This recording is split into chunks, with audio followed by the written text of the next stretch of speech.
ஏய் என்னடா யாருக்காவது பிறந்தநாளா என்ன இவ்வளவு ஐட்டம் பண்ணி வச்சிருக்க? மட்டன், சிக்கன், மீன் விதவிதமா இருக்கு. அப்படியே பிறந்த நாளா இருந்தாலும் இவ்வளவு ஐட்டம் நீ பண்ண மாட்டிய? ஏமா ஏதாவது விசேஷமா?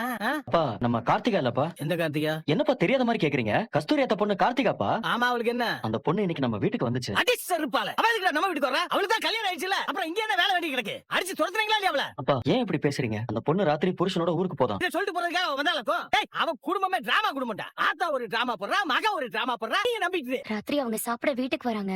எவங்க? கார்த்திகாவும் அவங்க ஹஸ்பண்டும். எங்க? இங்கதான். அதுக்குதான் அண்ணன் சமைச்சிட்டு இருக்காரு. நாசமா போச்சு. அந்த பொண்ணு இவனை கழட்டி விட்டுட்டு வேற எவனையோ கட்டிக்கிட்டா. இவரு அவளுக்கு சமைச்சு போட்டு விருது வைக்கிறானாக்கும். அப்படி எல்லாம் சொல்லாதீங்கப்பா. அவங்க எல்லாம் ஒண்ணு கழட்டி விட்டு போலியே. அவங்க கிளம்பிதான் வந்தாங்க.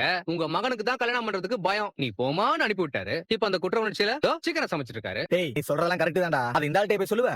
ஆமாடா, சொல்லாதீங்க. இந்த பாரு, உங்களுக்கு தான் சொல்றேன். யாரும் இங்க வரக்கூடாது சொல்லிட்டேன். டேய், சொந்தம்னு மதிச்சு உன்னை அவங்க கல்யாணத்துக்கு கூப்பிட்டாங்களாடா? அப்பா சும்மா இருங்க. என்னடா சும்மா இருக்கிறது? இந்த பாரு, யாரும் இங்க வரக்கூடாது. அவ்வளவுதான் சொல்லிட்டேன். நான் வர சொல்லிட்டேன்ப்பா. நான் தான் வரக்கூடாதுன்னு சொல்றேன்ல. அப்பா நான் வர சொல்லிட்டேன். நான் எதுக்குடா பேசாம இருக்கணும்? கஸ்தூரி எனக்கு கூட பிறந்தவதா. எனக்கே அவன் மகன் மேல அக்கறை இல்லனா உனக்கு எங்க இருந்து அக்கறை வருது? வெக்கம், மானம், சூடு சொல்ற ஏதாவது இருக்கா உனக்கு? எவ்வளவு பட்டாலும் உனக்கு புத்தியே வராதா? விடுங்க, அவர்தான் ஆசைப்படுறாருல, பண்ணட்டும். ஆமா, ஆசைப்படுவார். ஒன்னு ஆசைப்படுவார். எப்படிமா இவனுக்கு மட்டும் இப்படி எல்லாம் தோணுது? சாயந்தரம் அவ வருவா, பின்னாடியே அவ ஆத்தாட அப்புறம் வந்து சாமியார் இருக்கா. நமக்கு இது தேவையா? அப்படி எல்லாம் எதுவும் நடக்காதுப்பா. என்னடா நடக்காது? நடக்காதுன்னு உனக்கு தெரியும்.